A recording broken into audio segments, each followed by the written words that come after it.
Hello, my name, I'll go by Mrs. Awnings, and these are some tips for drivers that are either new to snow, maybe new to a different state where it snows.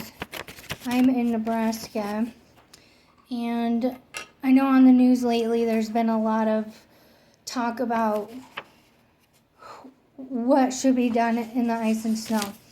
But to have a full depth of it is something I think you only get with experience.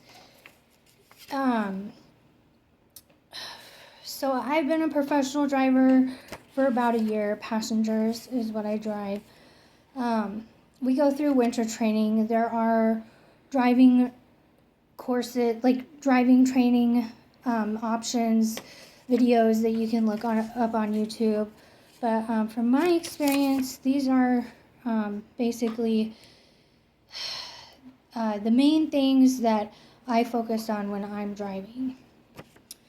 Okay, so one of the issues that most drivers will run into, and that I still run into, is that no matter what, it can be heart-stopping situation to be driving in weather conditions that include light snow, moderate snow, heavy snow. There can also be rain, freezing rain, drizzle, and sleet. Any of these conditions should be a red flag in your mind that anything can happen. So if there's any kind of light snow, moderate snow, heavy snow, if there's any kind of rain and the temperature is even hovering above freezing, you still want to be very, very minded that bridges can ice over. Anything can happen. Even the other thing that most drivers forget about is that, like, freezing fog, drag frost can really make for slick conditions, and it's hard to tell, especially when you're commuting in the morning. Oh, sure, there might be a little bit of frost on the road, but there's a trail I can drive in between. It just takes one small slippery patch and you can go flying out of control. Okay, so how do we avoid complications when driving in the ice and snow? Even with years of experience driving in these conditions, which I've lived in Nebraska my entire life, and I started driving when I was 14, it's all going to depend on how comfortable you are.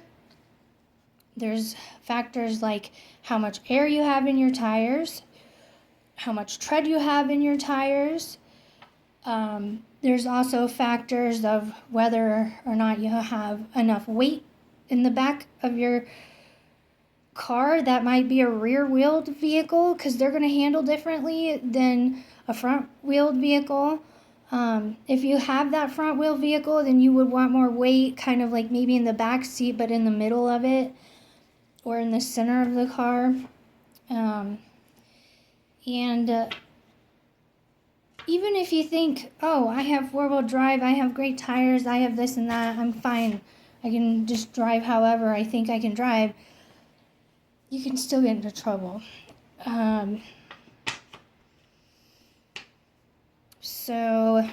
Okay. Now, if you start to, let's say, slip, where you're driving along and then all of a sudden maybe the road starts icing over and your wheels will go out from the bottom of you, it can be heart-stopping. Number one, remain calm. And number two is if you are starting to lose control of the vehicle, you are driving too fast. Especially in ice, like sometimes you can't even go like 10 miles an hour is too fast, depending on how much rain is freezing in ice and you're trying to get up a hill like sometimes you have to go like 5-mile-an-hour crawl. And then some people get stuck because their main reaction is to accelerate fast. And that's not what you want to do. You want to be always accelerating slow and easy. So if you start slipping and you're going, like, let's say you're going like 35, it's still kind of slow, and that's because it's raining and icing, and then all of a sudden you see the back of your vehicle start to either fishtail one way, you want to turn into the slip, but you do not want to overturn because it can create a chain reaction. And the best thing to do is take your foot off the gas and do not brake, because that also can cause the car to turn into a 360. When driving in traffic, you want as much distance from the car in front of you. That could be 5 seconds is plenty of distance in the ice and snow. But you also don't want somebody beside you. And if you're a driver, you want to make sure when you're in the ice and snow conditions that you have enough space in front of you and you're not driving in someone's blind spot. Because maybe you start to slide out of control and you can slide into other people's lane. And if they're there, well, they're going to get hit. Or vice versa, they could slide into you. And then you're going to be there and then you're going to get slid into. So it's important to keep space, but not only the space in front of you, but the space beside you. You really have no control over the space behind you, but it's one thing to consider. Okay, so it's going to take practice. Hopefully you never have to go into a situation where you're skidding. If your wheels are slipping and you can't keep going forward or you get stuck, the main thing is accelerate slow, and hopefully you'll get traction. You can always try the whole kitty litter, and you can use your floor mats if you're in a stuck position where you need to get out. You can put your floor mats under the tires and try to get out that way. But that is a scenario, it's pretty worst case scenario, you're stuck. You probably shouldn't be going anywhere. So yes, oversteering, understeering, like I was talking about, that usually happens when you're turning a curb and there's ice, or you're trying to get out of a skid or a slip. I would highly recommend looking up some YouTube videos about oversteering, understeering while driving on ice. Anti-lock brakes, I didn't learn with anti-lock brakes, so I still to this day have a learning curve with anti-lock brakes. Anti-lock brakes they make you feel like you're grinding your brakes, but it's trying to keep you going forward while coming to a stop when you're sliding, instead of throwing you off the road. Because without anti-lock brakes, and depending on the speed, you could still, you push the brakes, you could still spin out into a 360. So usually anti-lock brakes work at lower speeds, and if you're trying to stop before you slam into somebody, I would say anti-lock brakes are really if you're going to step on them and keep stepping on them, don't do it at high speeds, because you will fishtail out of control and then turn into a 360. So get out there, try to see how you are comfortable with your car, learn how it's operated. Turn off all your autonomous driving stuff and do not use cruise control. It's a weird thing that we have cars that can correct steering and stuff, but when you're driving in the ice and snow, you don't want that. You really don't want that. I personally never drive with autonomous settings on, because I like to be in control of the vehicle at all times. That's just me. That's just what I'm comfortable with. I don't know how an autonomous option on a vehicle would behave in an icy, snowy condition. So that is something I'm going to have to look into. I drive them for work, but I always have the settings off, especially if there's ice and snow. I always make sure those settings are off. Okay, keep a full tank of gas. Don't let it get, I try not to let it get below half. That's because if there is a problem down the road and there's traffic backed up for miles, there's no way to fill up the gas tank. And you're stuck in between like everyone. And they're in the same situation. Okay, so let's talk about getting stuck in a snowdrift. You could find yourself stuck in a snowdrift.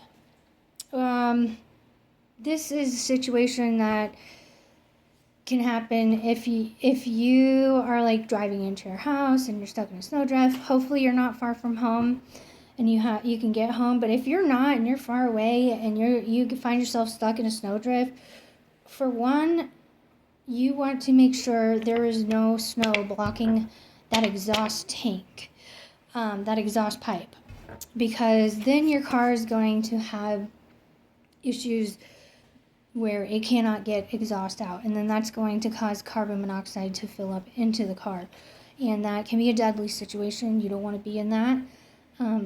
Even if there's snow under the car and that exhaust system is covered, it is still kind of a situation that you don't want to be in. So what I do is I make sure I have an emergency kit. In my emergency kit, I make sure I have a hat, a scarf, gloves, and I make sure I have 2 emergency blankets, those Mylar blankets, per passenger. They work wonders. I also keep food and water enough for at least 4 drinks per person if I can. And also, if you have pets, you want to make sure you bring a coat for them just in case. You want to make sure you have enough blankets and scarves for children. It's good to bring their home blanket just so they're more comfortable with that, and then wrap a Mylar blanket around them if you ever find yourself in that situation. But yeah, it is so important to have 2 of those Mylar blankets per person, because you can wrap your whole legs up and then you can cover your head and your main body, and they keep you warm. So if you have to turn your car off because it's a carbon monoxide risk, that's when you really want to make sure you have your hat, your scarf, your gloves, Mylar blankets. I also have hand warmers as well. And the food items I like to carry is like beef jerky and nuts, high protein. Those are always good. Okay, so let me see if I know there's a lot to talk about here. You do want to have a small shovel in case you do get in one of those snowdrift stuck situations. Okay, now what if you're like stuck on the side of the road in a snowdrift, or you're stuck because you have a low tire?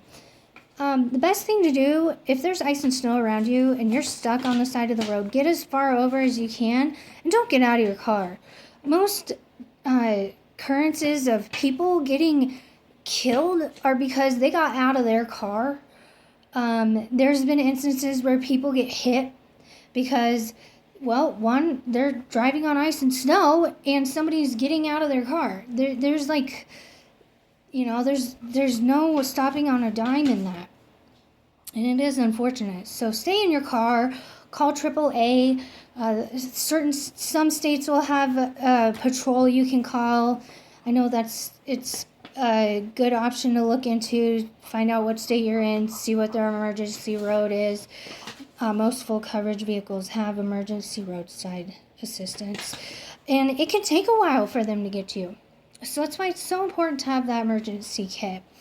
If I didn't say hand warmers in that emergency kit, that is also something to consider. Then you can make sure your feet are warm as well. You can throw a hand warmer in there. Good stuff to have. Okay, so city driving is also one of those things where it takes more time to come to a stop at a stoplight, and sometimes you're driving slow and those stoplights change too fast and you cannot get stopped. So it is so important to make sure that you're watching out for the other drivers who are trying to either get through the intersection or turn. And if their light is red and they still haven't stopped, you want to make sure that they are given time to stop, because they too can't stop on a dime on ice. If you find yourself going through an intersection, the light turns yellow and red, and you still can't stop, and you got to get through that intersection, just honk the horn and slide on through it. It's better to at least have some kind of warning, but I think that's the most problems of driving on ice in the city that I've ran into, is that those lights change and I'm too slow to get through the light, and I am still not able to stop on a dime without losing control of the vehicle. So that is something to definitely be aware of. Okay, so blizzard conditions. I'll never forget the first time I drove in a blizzard and we had a blackout. Now, I remember driving, and then all of a sudden, the front of the windshield was just black. It was just covered. You couldn't see anything. You couldn't even see the lights from the headlights because the snow was so fine and it was blowing everywhere and nothing could be seen. In those situations, you want to make sure you're going maybe 5 miles an hour if you can. Sometimes you gotta stop in the middle of the road because you can't see nothing. In the middle of your lane, of course, not like in the middle of the road. It's a dangerous situation when you find yourself in one of those. If you don't have to drive for work, that's great. Stay out of the road. Stay at home. Because those who are driving and working, you know, it's a better situation for them. Less people on the road they have to worry about, and they can do their jobs. But it is difficult when you're stuck in these situations and you're not aware of how to handle them. So it's good to be prepared. It's good to stay calm. It's good to know how to handle these situations and know that you can do it and you can survive situations where you might be in danger.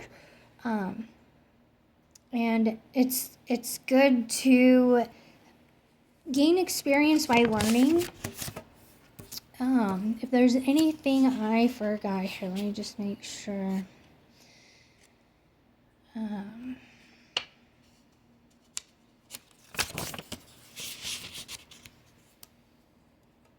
Yeah, I think that's about it. Try to stay confident, but not overconfident. Know your vehicle and stay safe out there.